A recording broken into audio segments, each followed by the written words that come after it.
What's up, YouTube? This is Ricky J. In this video, we're going to take the 8 best heavyweights in Undisputed. We're going to throw them in a tournament-style bracket to determine who is the best heavyweight in the Undisputed Boxing game. Here we go, baby. Buckle up. Let's do it. All right, let's organize the boxers based on their rating. So rank number 1 is Muhammad Ali. He's going to be going up against Patterson at 8. 2, Usyk. He's going to be going up against Larry Holmes. Third ranks is Tyson Fury. He's going to be going up against Rocky Marciano. Then, to close off the first round, it's Fraser versus Lewis, 4 versus 5. And then we will reseed these boxers depending on who wins in the first round. Let's get it. All right, to kick off this tournament, you got the 1 seed, Muhammad Ali versus Patterson. And right here, man, this totally surprised me because Muhammad Ali was being very aggressive, not really using his footwork and speed, not really using the ability to kind of just stay on the outside and throw punches and be effective that way. And Patterson using his punching combinations very effectively here, getting Muhammad Ali in a stunned state in the 4th round, and Muhammad Ali still playing that game and was successful, dropping Patterson with the right hand. And this is something that could be a recipe for disaster for Muhammad Ali, because throwing inside like that is not his style, and he got that success in that 4th round. But as the fight went on, Muhammad Ali really blew out that gas tank and he was exhausted. And in the 15th round, I set these fights to 15 rounds, man. He had nothing left in the tank, but it was back and forth, very, very close. We don't know how these corrupt judges are going to go with this one. Again, Muhammad Ali got the only drop of the fight, but it was Patterson that took it in a very close decision. But just so you guys know, man, it was Muhammad Ali's aggression that was his downfall, and he basically ran out of gas. So we have an early upset, which is insane. Muhammad Ali's out. The 8 seed, the Cinderella story, Patterson, is moving on to the semifinal. Holy cow. Now in the second fight, we have the 2nd seed, Usyk, versus the 7th seed, Holmes. Now, this was very interesting because Usyk came out in the early rounds throwing a lot of punches, man, using that high work rate to slow down Holmes. Holmes trying to do the best he can, using that incredible jab to try to weather the storm. But the judges gave Holmes all of those rounds in the early going. So the first 6 rounds were given to Holmes, which was surprising. When I was watching this, I felt like Usyk was winning every single round, but that's the judges, man, in boxing. You just never know what they're looking at. And look at this. Speaking of looking at, look at that punch. 1 shot to the liver, and Usyk goes down and goes down hard. Look at him holding his side. That liver is cooked. And is he going to get up? Holmes is already celebrating. What drama? And the referee's not even counting. He's like, it's over. And Usyk is stunned. And this tournament has been thrown upside down. The 1st and 2nd seed are done. Oh my gosh. So it's Usyk out and Muhammad Ali, Holmes, and Patterson move on. All right, the 3rd fight. This tournament's already been turned upside down. So we've got Tyson Fury versus Rocky Marciano, 3rd versus 6th. This is the 1st round fight I was looking forward to the most. You know, Marciano wants to get inside, throw punches, make the fight dirty, and Fury is equal to it. The entire fight, it was Tyson Fury just marching forward, throwing punches, using that volume, using that aggression, and using that power, man. And he threw that big right hook that put down Marciano right on his wallet. But Marciano got up and he fought right to the bitter end. But it was Fury's size and Fury's cardio that really was the story of this fight. His ability to throw punches and keep on marching forward. It went to a decision, and it was the Gypsy King, Tyson Fury, that is now moving on to the next round. Incredible stuff. If we look at the scorecards right here, I want to show you guys this. 15 rounds, and wow, Marciano only had, what, 2 rounds out of the 15. It was lopsided. It was incredible. Fury's off to the next round, and we're off to the next fight.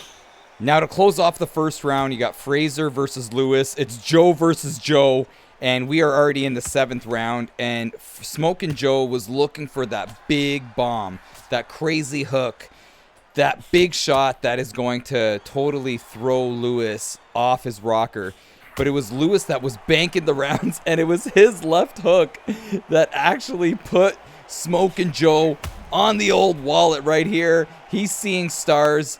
But it was very interesting seeing Fraser in between rounds, just saying cheese to the camera. He is going through a lot of pain, a lot of suffering. He's got cuts, but he still marched forward. Again, he's looking for that shot, that one punch to just send this fight to a different realm, but he ran out of time, and it was Joe Lewis that ended up taking the decision. I set these fights to 15 rounds because I didn't want to see a decision, and we are getting decisions still.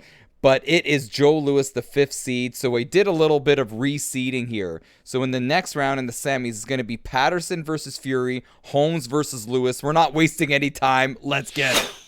All right, in the first semifinal, so it's Fury versus Patterson. And again, Fury stepping forward, not caring about what is coming his way from his opponent. He is just getting in the face of Patterson and throwing punches. Again, trusting his cardio, trusting his ability to throw punches all throughout the fight. And Patterson was just doing such a good job using his head movement and not being intimidated by the size differential. This is a classic David versus Goliath matchup, but it is Patterson that is equal to it. You look at the stats after 6 rounds. You got Fury winning just slightly, but Patterson isn't out of the fight, man. Look at him. It's now his opportunity, his moment to push forward. Fury a little unsure, man, a little gun-shy. And this was very interesting to see Patterson just come into his own, man, withstanding the onslaught of Fury early on and then building throughout the rounds, man. As the rounds went on, he was absorbing punches, but he was able to dish out some as well, as now Fury decides to take a knee. What drama. Saving himself from embarrassment, from maybe a hard fall. He decides to take a knee and rethink his strategy. And let's see if he can regroup here. This is crazy, man. And now you look at the stats, and it is dead even. Wow, very dead even going into the 10th round. But the old momentum, good old Mo, is on Patterson's side, and he's continuing to throw punches.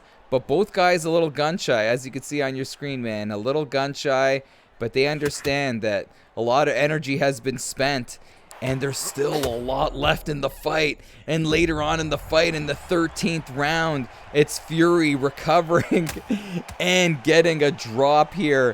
And now momentum on his side. And he has the slight advantage, 2-point advantage going into the 13th. But look at these guys, man, showing the battle wounds.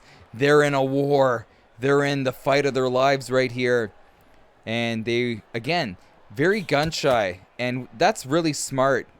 Understanding that, you know, you've absorbed a lot. You don't have a lot of energy. You got to pick your spots. And that's what we're doing right here. But it's Fury, man, using that reach. But Patterson ain't over, brother. He ain't done. And he was marching forward, coming forward, trying to throw something, and he got a buzzer beater shot right there in the 13th. And Tyson Fury's dreams are shattered as the big man goes down. Oh, man, there's no way that Fury's going to get up after that, as Patterson continuing his Cinderella story. Remember, he's the 8th seed. But Tyson Fury saying to himself, I got to get up one more time. And he does. And he actually fights back to get this fight all the way. Is it going to go to the end? It gets to the end. And what were the judges thinking? The judges gave it to the Gypsy King. So Fury going on to the finals. Holy smokes. It was razor sharp, razor thin, razor close, whatever you want to call it. but it's Fury that takes it.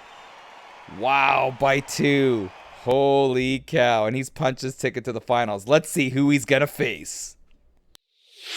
All right, here we go. The second semifinal. Holmes versus Lewis. And this was very, very interesting early on because Holmes was looking to be very aggressive, trying to throw a lot of punches, trying to get at Lewis's body. And Joe Louis was like, I don't care, man. I'm going to stay in there and throw punches myself. But Holmes was equal to it.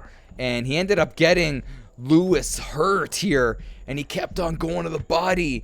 Lewis is covering up, trying to find a way out of this round or out of this position here. And then Lewis recovers and throws a big right hand from I don't know where and drops Holmes. And Holmes gets up, but man, that is really something to think about. But it was still tied after 3. But man, Lewis has that ability when he's hurt. He could find a way to dig deep and throw a big shot to really hurt his opponent. But Holmes was still throwing punches. The fight was swaying towards Holmes' side after 6 rounds. And again, using that size, using that strength, using that beautiful left hand to stun Lewis. And again, he's going to the body. But could this Holmes understand that Joe Louis still packs a punch even when he's hurt? Holmes understands that Lewis does recover later on in this fight. Both guys exhausted, but again, it's Lewis coming up with a punch from who knows where, man. Look at this. Digging down deep from his ankles, eh? He went right down and landed that uppercut. And Holmes again staring at the mat, trying to figure out how I'm going to get out of this situation. He gets up. He still has an opportunity to do something here. Both guys exhausted. Oh, no. And it's Lewis again, finding the chin of Holmes. They both connected at the same time, but it's Lewis that was just a fraction of a second quicker. And Holmes goes down, and the referee's like, I don't think this man's breathing. And it's Lewis. I like how Lewis checked on Holmes to see if he was okay. Luckily, he's breathing. He's ready to fight on, and the referee's like, no, man, you are okay to just stay right here and get some medical attention. So it's Joe Louis going to the finals. Are you kidding me?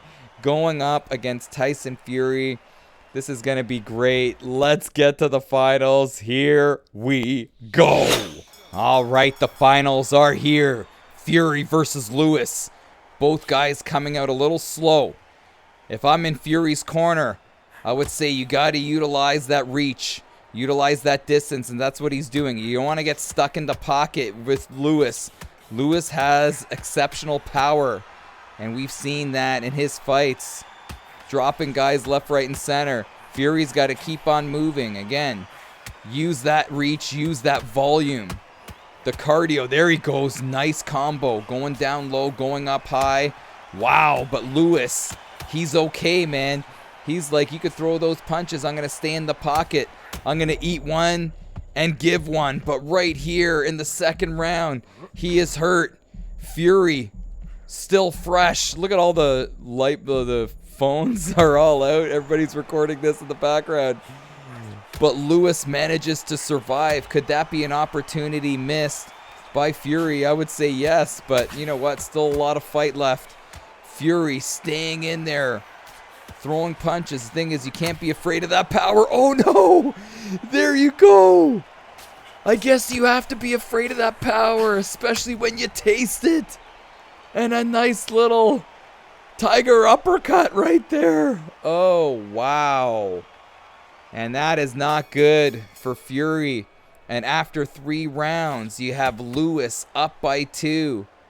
And just tasting that power must give Fury some sense of doubt, man. Let's be honest. If you are not able to withstand a power shot, you are going to be gun shy. And right here, look at Fury. He's just marching forward with his guard up. But he's got to slow down Lewis, man. He's got to throw punches to the body, really sucked the gas tank out of him. And fast forwarding to the 7th round, you have Joe Louis winning so far on the judges' scorecards, or one of the judges. Fury now kind of letting out the gas tank a little bit. He's got to land something big. He's got to gain respect from Louis here. He's missing. He's tired. Louis looking confident. But again, combat sports is a crazy thing, man. Just when you think you got it, things could change. Oh, no! Fury forgot to back up. And Louis, looking confident, looking sharp, lands a massive right hand. And I don't know how many times the big man could fall like that and get up. He looks to be hurt. But come on, Fury's got to get up here. He's looking up at the lights, getting up like a hockey goalie. 5, 6. He's got to get up. 7, 8, 9. What is he waiting for? He doesn't get up. He's like, I got a dinner date, man. I got to be in better shape for later on tonight. Decides not to get up. And it's Joe Louis. Did you have Joe Louis as your pick? He wins this tournament. He is the greatest heavyweight in Undisputed. He went through the who's who of guys, and he is the last man standing. Holy smokes. Thank you guys so much for tuning in. Let me know your thoughts on this video, and let me know if you want to see more tournaments just like this, and I'll deliver for you guys. Congrats to Joe Louis, and I'll see you guys soon. Take care.